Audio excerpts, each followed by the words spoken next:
हम आपको एक छोटे से प्यारे से खूबसूरत से गांव की कहानी सुनाते हैं। इस गांव में एक घर में एक छोटा सा खानदान रहता था और उसके सामने दो घर उनके पड़ोसियों के भी थे। इस छोटे से घर में यहाँ पे छोटा सा खानदान भी रहता था। इसकी एक पत्नी टोनी चिड़िया और लड्डू और उसके दो बच्चे रानी और राजू रहते थे।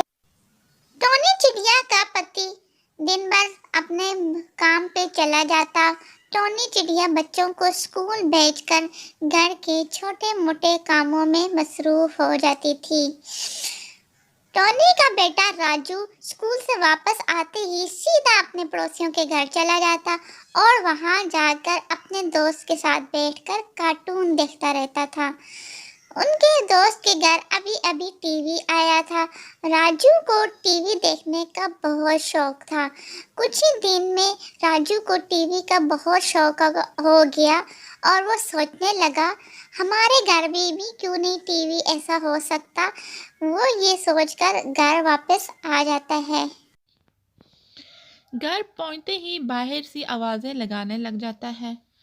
मम्मा मम्मा मम्मा प्लीज मुझे भी ऐसी टीवी दिलवा दो जैसे मेरे दोस्त के घर है। मुझे रोज उनके घर जाके टीवी देखना पड़ता है।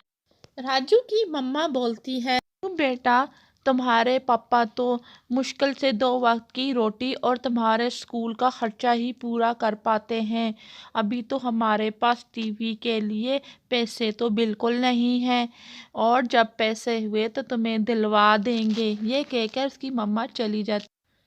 राजू अपनी मम्मा की बात सुनकर बहुत उदास हो जाता है और 2 दिन तक वो अपना खाना पीना सब कुछ छोड़ देता है और उसके घर वाले बहुत परेशान हो जाते हैं। एक सुबह गली से आवाजें आना शुरू हो जाती हैं। कबाड़ दे दो, कबाड़ दे दो और टीवी ले लो, हमें कबाड़ दे दो, टीवी ले लो।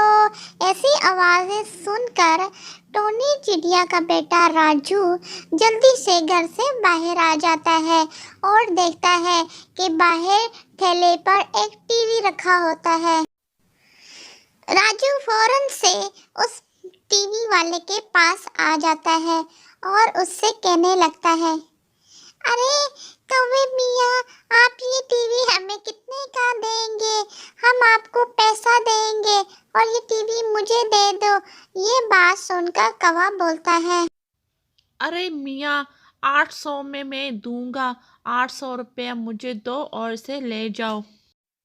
राजू के बाबा के पास 800 रुपया नहीं होता तो राजू जिद करता है। तब उसके बाबा उसे 500 रुपया निकाल कर देते हैं और 300 रुपया आधार के तौर पर अगली बार देने का वादा करते हैं। टीवी राजू घर ले आता है और वहाँ घर में लगा लेते हैं और सब मिलकर देखते हैं।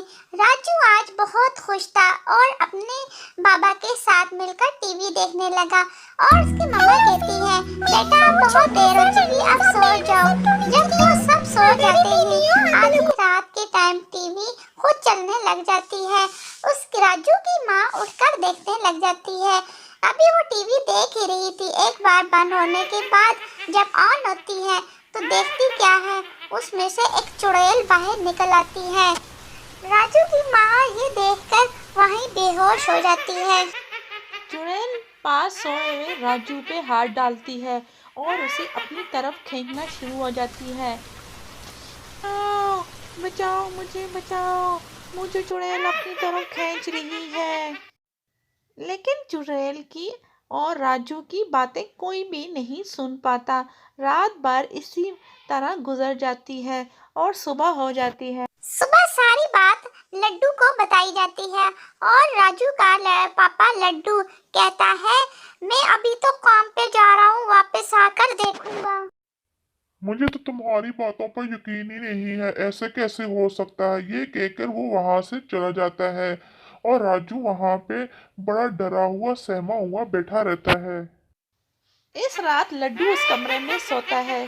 लड्डू जब सो जाता है रात के पिछली पहर वही चुड़ैल आके फिर जोर जोर से हंसने लग जाती है। लड्डू उठ जाता है और चुड़ैल से पूछता है, अरे चुड़ैल क्यों हमें तंग कर रही हो? और चुड़ैल बोलती है, अरे लड्डू, मुझे मेरे पति ने टीवी में बंद कर दिया था, तुम मुझे इस टीवी को तोड़ के बाहर निकाल दो और तुम लोगों को मुझसे निजात मिल जाएगी। लड्डू कहता है अच्छा अच्छा, हम तुम्हें सुबह निकाल देंगे।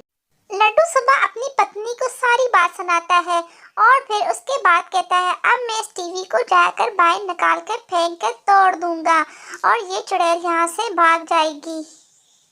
लड्डू टीवी बाहर फेंक देता है, चुड़ैल निकलती है और शुक्रिया अदा करती है। अरे लड्डू, तेरा बहुत बहुत शुक्रिया, मैं अब चलती हूँ। और वो वहाँ से चली जाती है। लड्डू घर आता है, राजू माफी मांगता है, बाबा जी मुझको माफ कर दो, मुझसे बहुत बड़ी गलती हो गई है, ये सारी परेशानी मेरी वजह से हुई है, आज के बाद मैं ऐसी कभी हरकत नहीं करूँगा, आपसे पूछे बगैर कभी ऐसे नहीं करूँगा। और हमारे चैनल को जरूर सब्सक्राइब कीजिए, बेल आइकन